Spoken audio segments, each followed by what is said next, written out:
Hello students, हमारी आज की वीडियो का टॉपिक है नॉट गेट।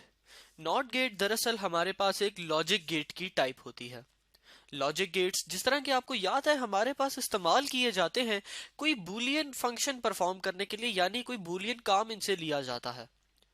जो काम हमारे पास नॉट गेट से हम लोग लेते हैं वो होता है इन्वर्टर का, और इसको हम लोग लिखते हैं f is equals to x bar, यानी x के ऊपर एक छोटी सी लाइन ड्रॉ कर दी जाती है जिसको पढ़ा जाता है f is equals to x bar, या इसको यूं भी बोला जाता है कि f equals to not of x, क्योंकि हम लोग नॉट गेट पढ़ रहे हैं तो नॉट ऑफ x का नॉट लिया जा रहा है, तो नॉट ऑफ x। यहाँ पे इन्वर्टर जो है हमारे पास इन्वर्ट करना हमें समझाता है। इन्वर्ट करने से हमारी मुराद उल्टा कर देना है किसी भी चीज का, यानी कि उसका ऑपोजिट कर देना है। फॉर एग्जाम्पल, अगर मैं x का इन्वर्ट ले रहा हूं यानी x को उल्टा कर रहा हूं तो उसकी जो भी वैल्यू है मैं उसका उलट कर दूंगा। इस बात का ये मतलब है कि अगर तो x की वैल्यू मेरे पास 0 है तो उसका जब मैं इन्वर्ट लूंगा तो वो मेरे पास क्या बन जाएगा, इसका उलट करके 1 बन जाएगा। इसी तरह अगर x मेरे पास इक्वल्स टू 1 है तो अगर मैं इसका उलट करूं तो ये मेरे पास क्या बन जाएगा, 0 बन जाएगा। यहाँ पर नॉट गेट के केस में हमने एक बहुत ही इंपॉर्टेंट बात याद रखनी है कि जब भी हम लोग किसी चीज का इन्वर्ट करते हैं तो वो एक ही चीज होती है, यानी फॉर एग्जांपल हमने x का इन्वर्ट ले लिया तो यहाँ पे जो नंबर ऑफ इनपुट्स होती हैं वो हमारे पास एक ही होती है। नॉट गेट में हमेशा सिर्फ और सिर्फ एक ही इनपुट होती है और उस इनपुट का हम लोग सिंपल जो है उल्टा करके यानी उसका ऑपोजिट लेके हमारे पास आंसर आ जाता है। तो f is equals to x bar का क्या मतलब है कि x की जो भी वैल्यू है उसका उलट जो होगा वो f के इक्वल होगा। अब आगे चलते हैं और इसका ट्रुथ टेबल देखते हैं। ट्रुथ टेबल में जिस तरह अभी हमने ऊपर देखा था हमारे पास एक ही इनपुट आएगी और उसका हम लोग इन्वर्ट ले लेंगे यानी कि ऑपोजिट ले लेंगे। यहां पर आप लोग देख रहे हैं कि एक ही इनपुट है, फॉर एग्जांपल वो इनपुट थी हमारे पास x, और एक ही आउटपुट है, फॉर एग्जांपल वो आउटपुट थी f। तो x अगर 0 था तो f क्या हो जाएगा, 1। x अगर 1 था तो f क्या हो जाएगा, 0, यानी कि उसका उलट हो जाएगा। अब चलते हैं इसके सिंबल की तरफ, यानी कि जिस तरह बाकी भी तमाम लॉजिक गेट्स का एक सिंबल होता है जिसकी मदद से हम उसको समझते हैं या रिप्रेजेंट करते हैं और मुख्तलिफ डायग्राम्स में उसको बनाते हैं, इसी तरह नॉट गेट का भी एक सिंबल होता है। इस सिंबल में हमारे पास इनपुट के लिए एक लाइन लगाई जाती है और सिंपल एक ही लाइन लगाई जाती है हमेशा, क्योंकि नॉट गेट की हमेशा एक ही इनपुट होती है, फॉर एग्जाम्पल x। उसके बाद इस सिंबल में हम लोग एक आगे ट्राइंगल शेप बनाते हैं और इसके एज पे यहाँ पे टिप पर हम एक स्मॉल सा सर्कल ड्रॉ कर देते हैं। ये जो सिंबल है ये हमारे पास नॉट गेट का सिंबल होता है, और इसी के बाद हम लोग आगे एक लाइन लगाते हैं और इस लाइन से आगे हम लोग अपनी आउटपुट लिख देते हैं। फॉर एग्जाम्पल वो यहाँ पर थी हमारे पास f, ये हम लोग एरो लगा देते हैं कि आउटपुट इससे हमें बाहर की तरफ मिल रही है और इनपुट हम इसको दे रहे हैं। बिल्कुल पहले की तरह जो हमने और लॉजिक गेट्स में देखा था, लेफ्ट साइड पर हमारे पास इनपुट्स लिखी जाती हैं और राइट साइड पर हमारे पास आउटपुट को लिखा जाता है।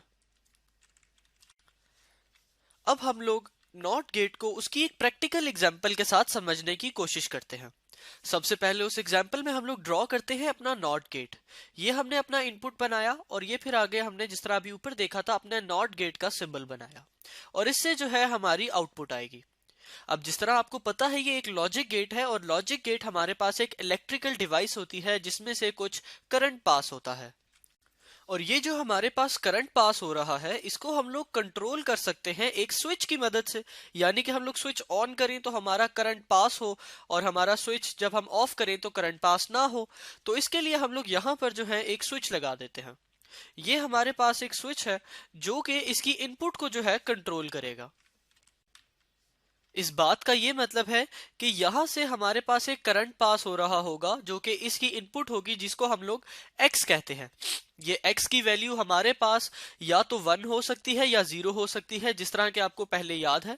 और आपको हमारी पिछली वीडियो से याद होगा कि जब भी हमारे पास करंट फ्लो कर रहा होता है तो वो हमारे पास एक 1 के बराबर होता है, और जब हमारे पास करंट फ्लो नहीं कर रहा होता तो वो एक 0 के बराबर होता है। तो यहां से अगर तो मेरा स्विच ऑन है तो x की वैल्यू क्या हो जाएगी मेरे पास, 1। और इसी तरह अगर मेरा स्विच ऑफ होता तो मेरे पास x की वैल्यू क्या हो जाती, 0। ये ऑफ के केस में और ये हमारे पास ऑन के केस में। अब हम लोग कहते हैं कि इस नॉट गेट के आगे हम लोग एक पूरा कंप्लीट सर्किट बनाते हैं और आगे अपना एक बल्ब लगा लेते हैं, यानी कि एक लाइट बल्ब लगा लेते हैं। अब यहां से हमारे पास इससे एक आउटपुट आ रही होगी जो कि इस बल्ब के साथ कनेक्टेड होगी, एक तार आ रही होगी जिसमें हमारा आउटपुट करंट फ्लो करेगा और वो उस बल्ब के साथ कनेक्टेड होगा। वो फॉर एग्जाम्पल आउटपुट हमारे पास एफ थी। अब होगा क्या स्टूडेंट्स कि जब हमारे पास x1 होगा तो f क्या हो जाएगा, f हमारे पास हो जाएगा 0। यानी कि जब स्विच ऑन होगा x1 होगा और f क्या होगा 0, तो यानी कि कोई करंट फ्लो नहीं कर रहा, कोई करंट फ्लो नहीं कर रहा, तो बल्ब हमारे पास क्या होगा, ऑफ। इसी तरह अगर हमारे पास इस स्विच को हम लोग ऑफ कर देते हैं तो x की वैल्यू 0 हो जाएगी और f की वैल्यू नॉट होकर, क्योंकि x का नॉट हो रहा है तो f की वैल्यू क्या हो जाएगी 1, यानी कि अब करंट फ्लो कर रहा होगा। तो इस केस में हमारे पास ये बल्ब क्या हो जाएगा, ऑन हो जाएगा। यानी हमने देखा कि नॉट गेट को हम लोग असल में अपनी रियल लाइफ में सर्किट्स के अंदर किस तरह इस्तेमाल करते हैं। अपनी रियल लाइफ सर्किट्स के अंदर हम लोग इसको इस तरह बिल्कुल इस्तेमाल कर सकते हैं। तो स्टूडेंट्स, इस वीडियो में हमने देखा कि हमारे पास नॉट गेट क्या होता है, फिर हमने उसके ट्रूथ टेबल को पढ़ा और फिर हमने एक एग्जाम्पल के साथ समझा नॉट गेट की वर्किंग को। Thank you students.